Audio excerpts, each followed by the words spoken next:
হয়, তারা নামে কি কথাবার্তা বলা হয়, আমরা সবাই জানি।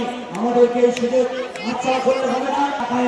আমাদের উন্নত মানের হসপিটাল করবে, ভাঙার কাঠ ব্রিজ করবে, সোনপুরের বাজারে ব্যবসায়ী বন্ধুদের জন্য এই সোনপুর বাজারে শীত বর্ষা, কারণ আমার কৃষক ভাইরা তারা এখানে সবজি নিয়ে আসে, কলকাতার বাবুরা খায়, বিদেশের বাবুরা খায়, সেই কৃষক ভাইদের জন্য আগামী দিনে আমাদের অ্যাডভোকেট নূর আলম সাহেব যদি এমপি হয়, এখানে টিনের সাত করে দেওয়া হবে, টিনের সেট করে দিয়ে কৃষক বন্ধুরা তারা রোদ বর্ষা শীতে তারা ব্যবসা করবে, তাদের মাল বিক্রি করবে, তাদের মূল্যবান মাল বিক্রি করবে। তাই বলবো আপনারা এদিকে থেকে ভোট দেবেন না। যে ভোটে বিগত দিন ধরে এই ভাঙড়ের সহ রাজ্যের কৃষকরা তাদের কান্না জড়িয়ে পড়েছিলেন, কৃষক বিরোধী বিল পাস করেছিলেন কেন্দ্রের সরকার। এখন আমাদের এমপি মাননীয় মিমি চক্রবর্তী মহাশয়, তার কোনো খবর ছিল না, তিনি টিকতে হলে আসতেছিল।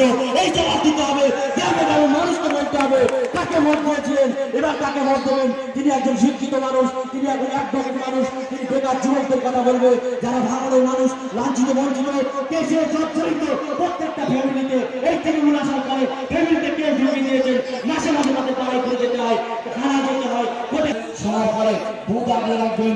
বুথে কোনো রকম নোংরামি সময় নেই, সেই নোংরামি বিরোধী করেছে, এই নোংরামি বন্ধ করতে হবে।